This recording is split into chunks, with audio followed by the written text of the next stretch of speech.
So now I understand that the donor organizations and governments and maybe the local governments, they don't want to change this thing even if there is no result. I'm just wondering why, for example, multinational organizations like the United Nations, what are they thinking? Because do they really think that without freedom, without free people, without empowered people, could they really think that poverty could be able to be eradicated just because there is food aid program? Well, if they really think that, then they're mistaken, because it's not going to happen. There's no question that the only way people are going to develop is through their own resources, and their own resources applied in the most efficient way, which requires a degree of freedom, a political freedom, and the ability, for example, to move from country to town, to move from job to job, the ability to start companies without being immediately expropriated by some corrupt politician. You need a degree of democracy, you need a degree of freedom, you need a degree of market competition, you need all those sorts of things in order for economies to progress. And so you cannot, an economy cannot progress under, for example, a regime which is restricting business entry or making it so difficult to operate businesses that they collapse. So, these are the kind of preconditions that are needed, sure. So, we have been talking about how food aid is not really helping many countries, because I don't remember any government or any country that succeeded by having food aid to eradicate poverty. But do we have any country that succeeded without using food aid? Now, there are some countries who succeeded, for example, who came out of poverty, like India. And at one point, Europeans, because of war, they were almost decimated. And there was a Marshall Plan from the United States, and they immediately recovered and they could be able to succeed. So do we have some countries that succeeded without food aid?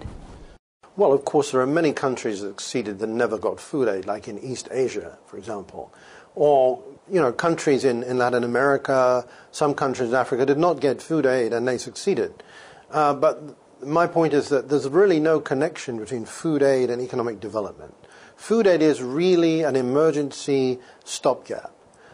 In some countries like Ethiopia, the stopgap has been somewhat chronic. It's been going on for decades.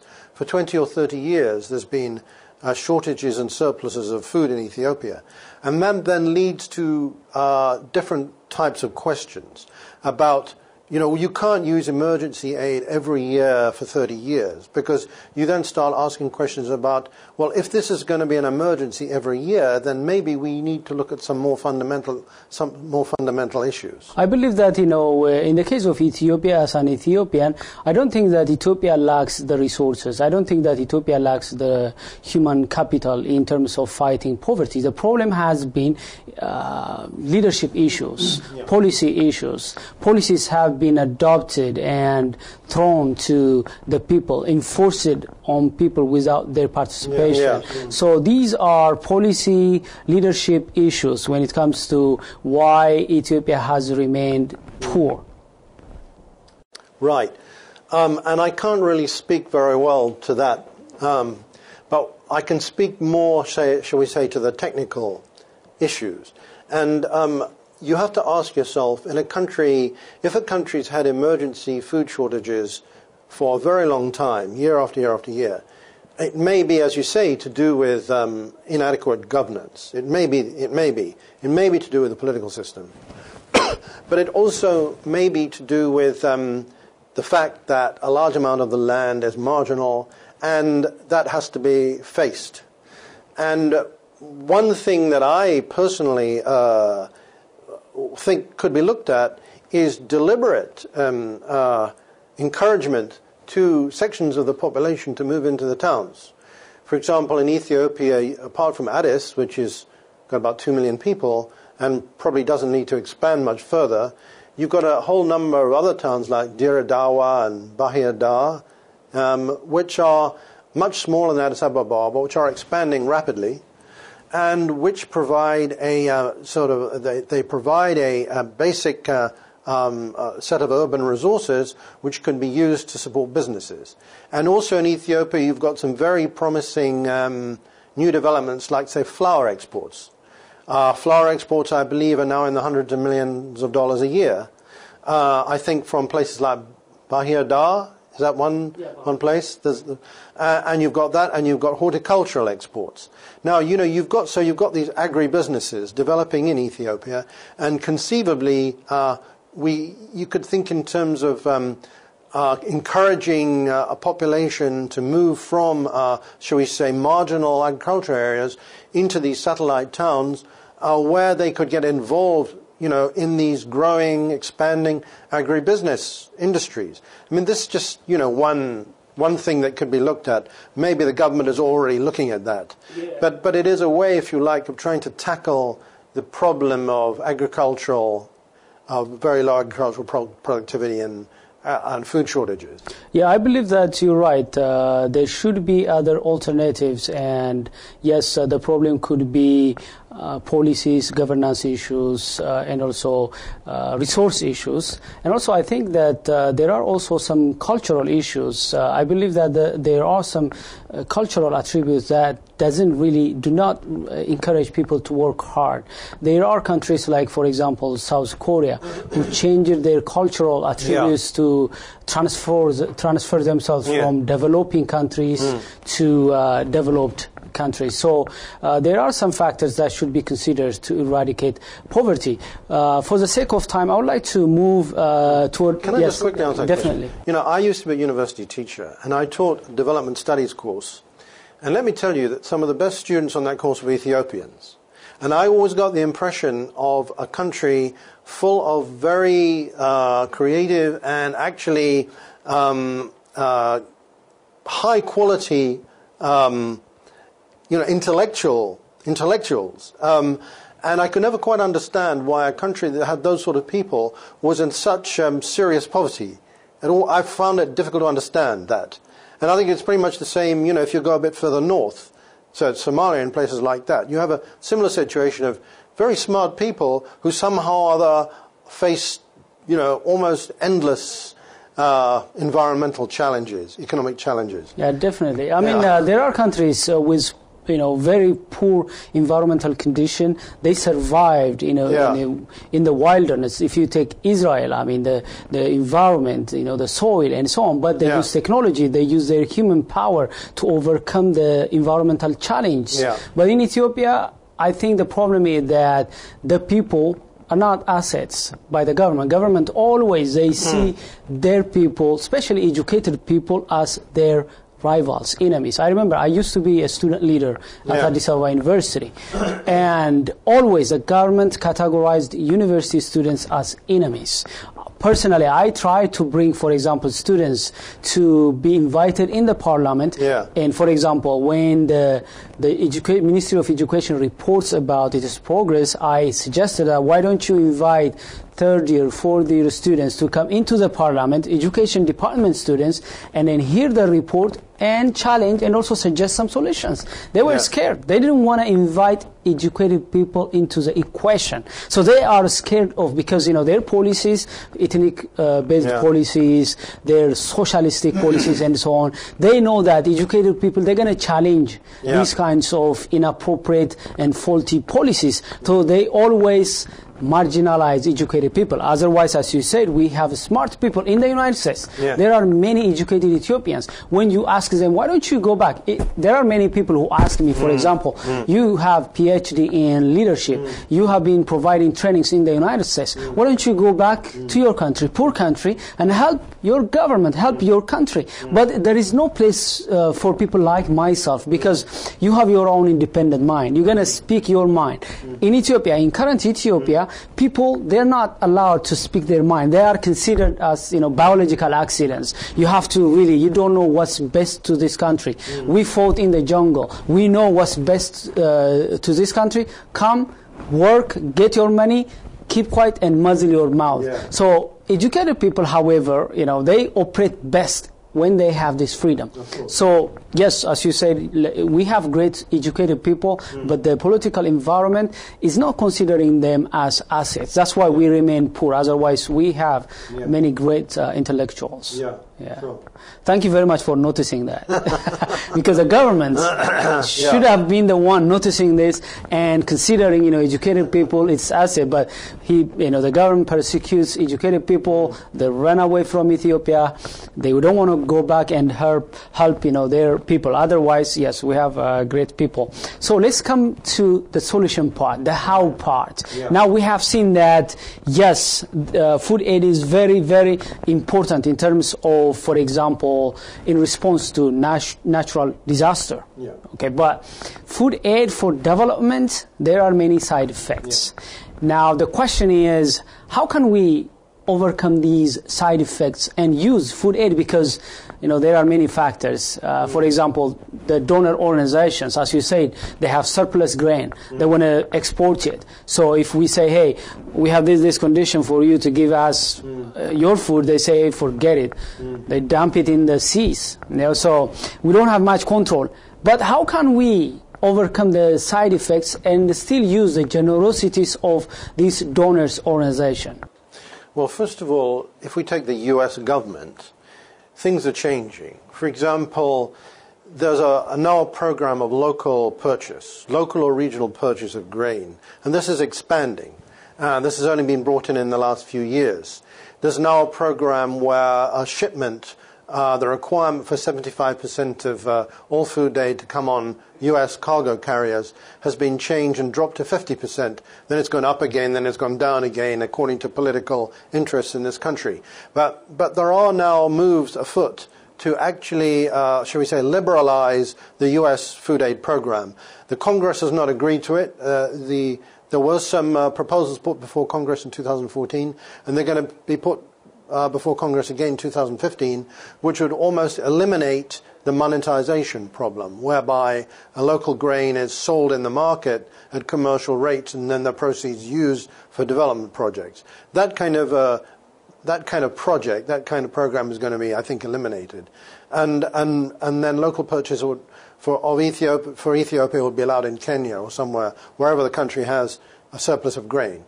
So I'll say things are changing a bit. The question is, if things change, then, food aid becomes a more developmental type of program. Because, for example, if you've got a famine in, say, the east of Ethiopia, Ogaden, but you have surpluses in the north, then obviously you want to bring the surpluses from the north to the deficits in the east, and if foreign governments want to pay for transportation to do that, then that's fine, because that is not displacing local production. That should be very, very much encouraged, and maybe, the government should be pushing the donors to allow that sort of thing, because that is consistent with a much more developmental approach to food aid. For example, if they don't change, if they don't allow local purchase, if they don't get rid of tying of grain products, say, to the donor country, donor economy, then, it's difficult. It's difficult to make use of these programs in a developmental way, and one would tend to sort of say that developmental food aid should be eliminated, whereas emergency food aid, of course, is always going to be needed, but even then it should be reorganized so that, for example, you can purchase food locally, you don't have to use foreign shipping and things like that. And also, right now we're talking about how to force, for example, donor governments and organizations in terms of making change so that the food aid program works for recipients. What about the donor organizations and governments making the recipients accountable? Do you have any suggestions in terms of what kind of preconditions they put in place so that the food aid program succeeds in eradicating poverty? Well, it's difficult. If I don't think that food aid is ever going to eradicate poverty, what will eradicate poverty is agricultural production, industrial production, skill development, That's what will eradicate poverty. Productivity increase. Food aid is not going to eradicate poverty in any case. Food aid is a stopgap. It's the old cliche, you can give a man a fish or you can teach him how to fish, right? And long-term development is all about teaching a man how to fish, and emergency aid is all about giving man a fish, yeah? And so what I'm saying is that in general, in the long run, if you're looking at long-run development, you have to teach, not just give products. So you're asking me a question which I don't think really has an answer. Of course, we can discuss this. I don't know whether it's possible or not. I agree with you. Food aid will not solve or eradicate poverty. The question is, are the donor organizations and governments are willing to change their approach? For example, rather than giving food, why don't they give, for example, technologies, even cash? Even why not even microfinance, a little bit fair loan or something like that, so that we could be able to eradicate poverty. Well, in fact, as I say, the donors are beginning to do that because they now realize after 10 or 20 years of research and political kind of toing and froing and discussions and conferences that, for example, bringing food in from the donor country on donor cargo carriers is very, very costly, very time-consuming, and really very inefficient. So that's one thing they are doing, and allowing local purchasing and that kind of thing. So they are changing.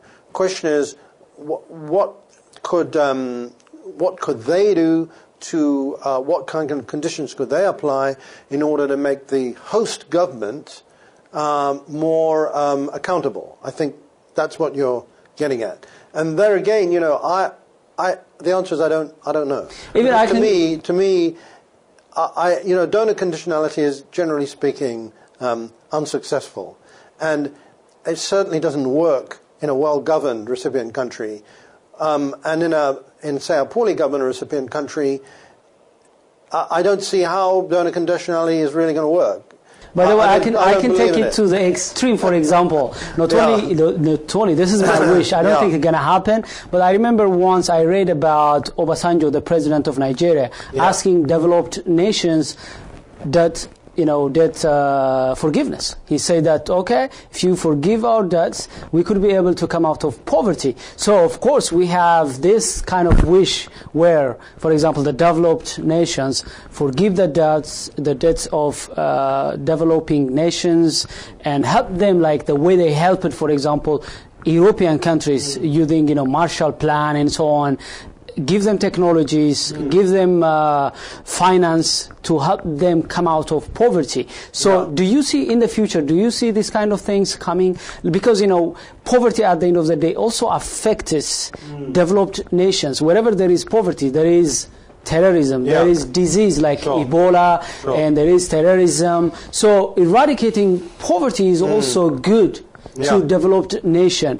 I mean, whenever there is poverty, people cannot really purchase the products and services of developed nation. So we have to believe that this is a win-win if developed nations support developing countries, go beyond food aid, and give them something that really transforms them to become successful and eradicate poverty. All right. Well, I mean, if you look at it at a global level, one of the things which donor nations should do, and I've talked about in my book a bit, concerns the freeing up of international trade. And as you probably know, there's been various rounds of negotiation going back over many, many years, which have very, very slowly led to the opening up of trade. But you still find that many of the richest countries in the world are put barriers in the way of exports of commodities like cotton and sugar and other food products from developing countries. Those are the last barriers, and those barriers should be removed.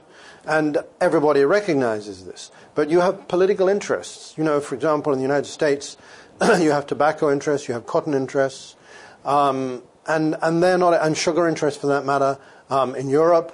And then you have, say, fisheries interests in Japan and so on, rice, obviously. And these political lobbies and political interests are preventing the final trade barriers being taken down.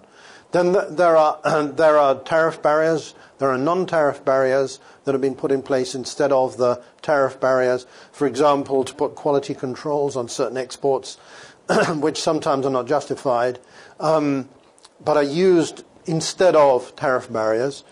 So one of the things that the donor countries should be doing is going to work on their own import policies. So that's clear. And another thing that, say, in Africa, which is not a donor issue so much, but an African government issue, is the extension of the economic unions. There are large numbers of overlapping economic groupings in Africa. Each one of them has been an effort to try and transcend the African border problem. Because as you know, Africa, the continent of Africa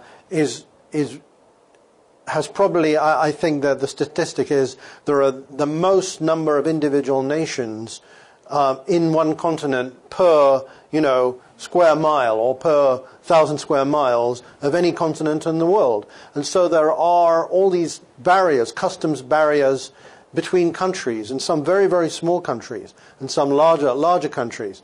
And so this is another thing that the African governments themselves have got to work at. Freeing trade within Africa, while the donors free trade or liberalize at least their own imports between, say, Europe and Africa, between America, United States and Africa. So you're asking me more questions about what donor governments could do. Well, I think personally, depending on who you're dealing with, donor governments have got to do much more to untie their aid. They pretty well untied aid. They really need to untie their delivery. They need to provide aid in terms of cash. They need to provide aid through government programs, government budgets.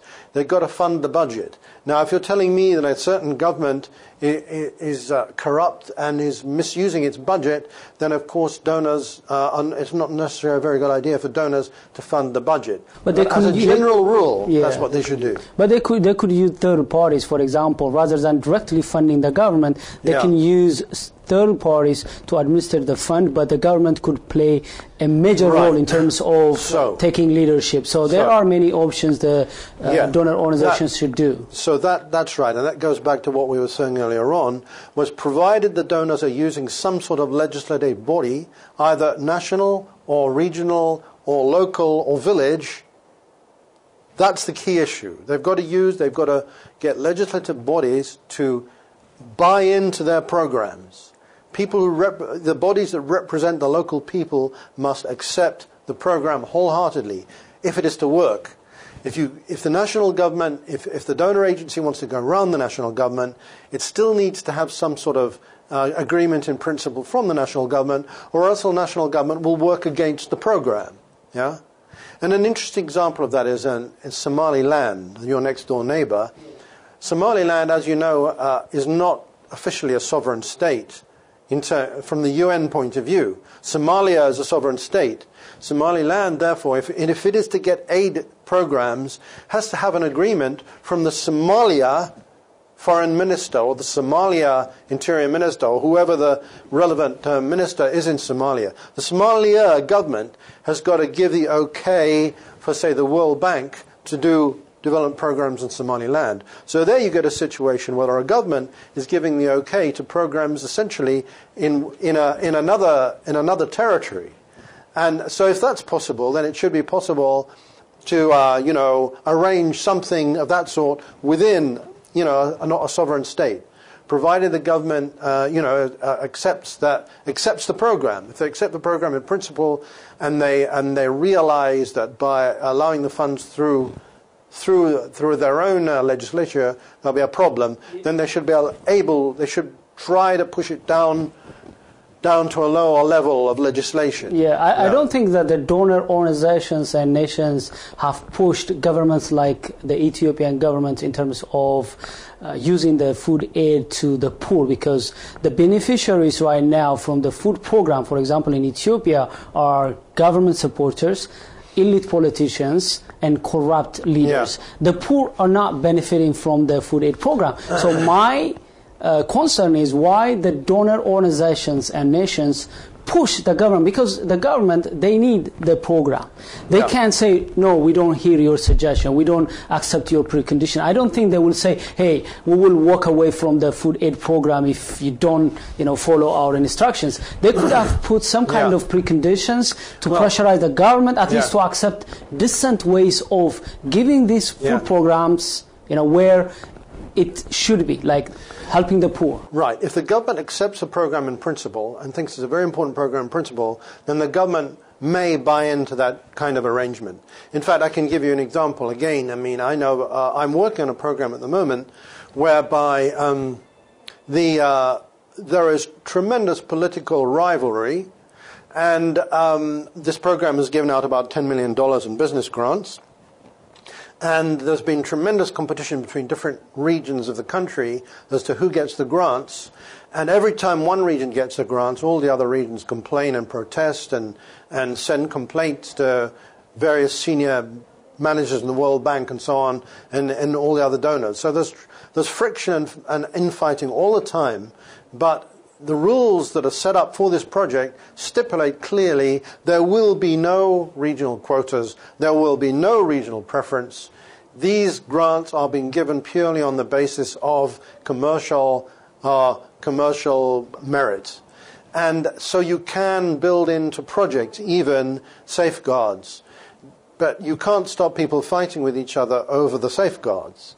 But it can be done. You're right. There are mechanisms, and if the government is really in agreement with the program, and it realizes money is fungible, so if money is going to a region which it doesn't really care about, nevertheless it will free up money for it to spend elsewhere. If you can get the government to agree, then fine. If the government agrees wholeheartedly with the program, then fine. Political buy-in is absolutely, essential. So let's see also other stakeholders who may contribute in terms of eradicating poverty. I know that you have written a book about how remittance from the diaspora should be considered as a way to help development in developing countries. We know that yes, the food aid or the developmental aid may not help poor countries to come out of poverty. So what do you think should be the role of the diaspora in terms of contributing in this regard? Well, in the case, say, of Ethiopia, I believe there's $2 or $3 billion a year of remittances coming in. But remittances are the tip of the iceberg, because more important than remittances, which essentially go to consumption, is, say, a return of capital. If you've got a very large diaspora outside Ethiopia, and they've all got pretty good jobs, or they've got relatively good jobs abroad, because they tend, if you take the Ethiopian diaspora in the United States, the average education level of a member of the diaspora is significantly higher than the average educational level of a U.S. citizen. And that goes across the board for many of these diaspora populations. So those people tend to be in higher paying jobs, above average, shall we say, income jobs. Some of them may be in management, some of them may be in entrepreneurial positions. So those people, if they can return to Ethiopia or any of these other countries, then that is probably much more important than the remittances. By the way, I have a program. I plan to have this program, Why Ethiopia Has Been Affected Severely by Brain Drain. I'm going to talk about that in the future. Okay. But right now, there are conditions. For example, I already mentioned that educated Ethiopians, including myself, we love our country. We love our people. We want to go back and support and help our country, our people. If there is a decent political environment, we're not even asking free and fair election. We're not asking, perfect democracy. At least a decent democratic environment where you're not judged by your ethnic group. If you go now here, we have all kinds of freedom. Even if we are second citizens in the United States, nobody, for example, questioned me on the road whether I am legally resident in the United States. No one for the past 9 years. But go to Ethiopia, your own country. You were born there, and you are discriminated because you didn't have any control from which ethnic group you were born. But now they discriminate you based on your ethnic group. How can you go in that kind of country and consider in your own country as a second citizen? Most importantly, how can you think independently and consider your country is your own and invest your knowledge, energy, and sacrifice yourself? Impossible. So now they have to change their political system, make it, acceptable for Ethiopians to return back and change the country. They can do that. They can make that their legacy. But right now they are not ready. They discriminate people, they jail people, they kill people, and so on. So it's unfortunate that we could use, the diaspora to go back home and use technology transfer, knowledge transfer, management transfer, and help that country to come out of poverty. Right, and if you take an example, Kenya next door, they have a much more positive attitude to the diaspora. And the Kenyan president has, in fact, invited the diaspora back. And in many countries in the world, they have now diaspora, they have ministers of the diaspora in government, and they have special diaspora programs, such as, say, dual citizenship, special visas and so on, ability to bring funds into the country freely, and so on. And a whole series of programs that they've now put in place in a number of countries, like, for example, India, and some African countries, Latin American countries, and so on. And, I don't know what the situation is with Ethiopia, but if they're interested in having diaspora investment back in the country, then quite apart from the politics, they should also be looking at the kind of technical avenues that the diaspora members can use in order to invest freely and, without fear that their assets will be, repossessed or taken away from them, So there should be the economic freedoms as well as the political freedom. I mean, I can tell you from my own experience, there are some of my friends who went to Ethiopia to invest. Remember, the government, superficially, they want Ethiopians to go back and invest. They come even here, high-level delegates in the United States and Europe, begging the diaspora to go back. But when you go back, the situation is different, which means first they want from you a political alliance or commitment or loyalty. If you don't have that loyalty, you are under their mercy. They ask you money. They are corrupt. They also take your project, give it to their supporters. They put lots of constraints against you. So there are many Ethiopians who went back home to help to invest. They lost their investment. They came back to the United States and Europe. So there should be a very genuine and serious change for the diaspora to go back and make investment. Otherwise, there are many people who like to go back and invest their money, invest their knowledge and experience. And you can imagine the kind of transformation they can bring to that country and how that could have helped. I have friends, from Tanzania, from Nigeria, and so on. None of them are here. We graduated from a doctoral program. All of them returned back home to open training companies, consulting companies. They went back teaching in universities and so on. I want to do it. And many educated Ethiopians want to go back. But in Tanzania, in Nigeria, in South Africa, and so on, the governments, they are open. They have this tolerant kind of political environment, and there is a rule of law. There is justice. The problem in Ethiopia is the leadership, they can issue any law at any time to take away your business, to put you in jail. So when there is no rule of law, how can you trust and take your hard currency to invest? If the Ethiopian government is serious about bringing diaspora investment in, then they absolutely have to be serious about the kind of policies that are in place, and they have to be serious about freedom to start up businesses, and they have to be serious about the rule of law. No question about it, absolutely, because this is the kind of thing that's preventing, say, the Iranian diaspora going back. Or, any diaspora that's come out of a conflict situation is always reluctant to go back. It takes a very long time for them to go back.